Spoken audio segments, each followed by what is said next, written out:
Hi, welcome back to Psalms. Today we're looking at Psalm 8, which is probably a fairly familiar psalm.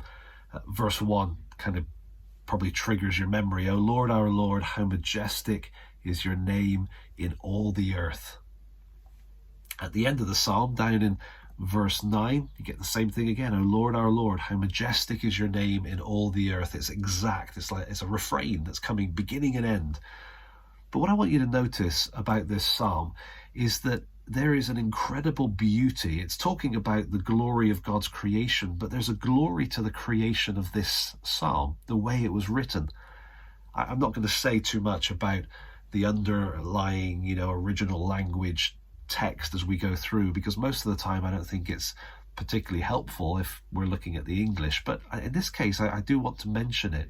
When you learn Hebrew, especially when you're dealing with poetry sections like this, one of the things you'll do is count syllables, because as you count the syllables you start to recognize the precision or the patterns and structures within the text. In this case, if you were to count the opening 2 lines, it's 15 syllables. Obviously, therefore, the same thing is true right down at the end in verse 9, 15 syllables. If you look at the blocks of 4 lines that come in between, there's a sort of a rhythm to them. This block here, the 4th of the blocks, is exactly 30 syllables, which is like the first and the last refrain put together, exactly the same length. So you've got 15 at the end. This one is 30. And then if we go back and look at the 3 sets of 4 before that, we've got 40. Actually, it's 39, and then 41, and then 40, which averages together as a perfect 40. Now, actually, there is a sense of perfection to this in the way that the poetry was written. If you add those numbers of syllables up, the 15, the 39, 41, 40, 30, 15, add that up, you've got 180 syllables. Divide that between the lines, the 20 lines of the psalm, and you've got exactly 9 syllables per line. That's deliberate, I think. That's intentional. I don't expect you to notice that, of course, but there is a sense of the beauty of this psalm that made me go and look in the commentaries to see what was going on. And sure enough, it gives a perfect 9 syllables per line average. And apparently, it's one of 12 psalms that does that.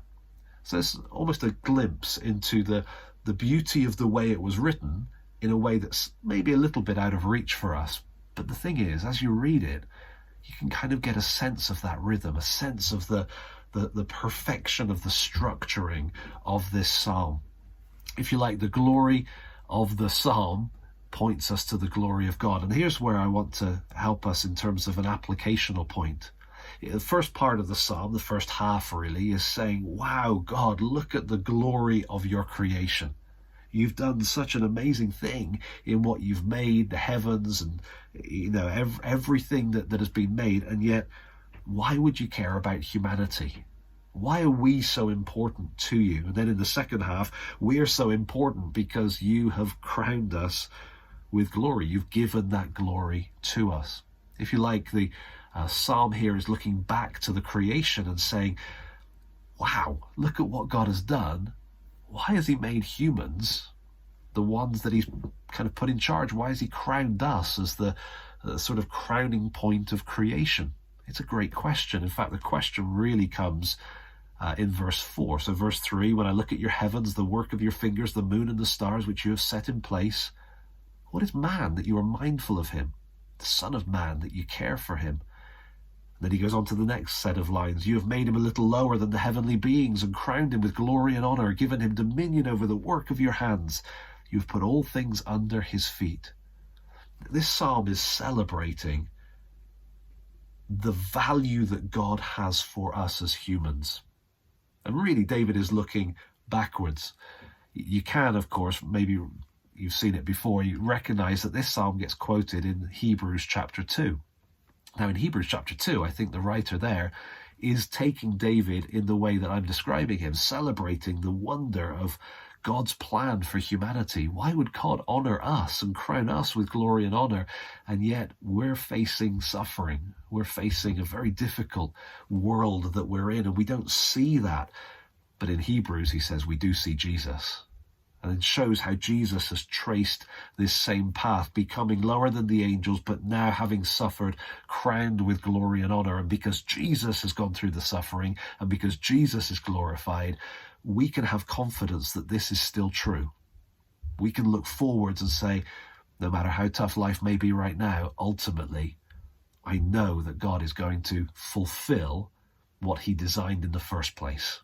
And so let me encourage you, read through Psalm 8, appreciate the structure and the beauty of how it's written, but more than that, really appreciate how God has made us so significant in his plans, and how looking to Jesus, we can have confidence that his plans will come to fruition. So enjoy Psalm 8, share Psalm 8 with others, however you can. Put your comments in the comments below. We'd love to interact about this psalm together. Thank you. And next time, we will take a look at Psalm 9.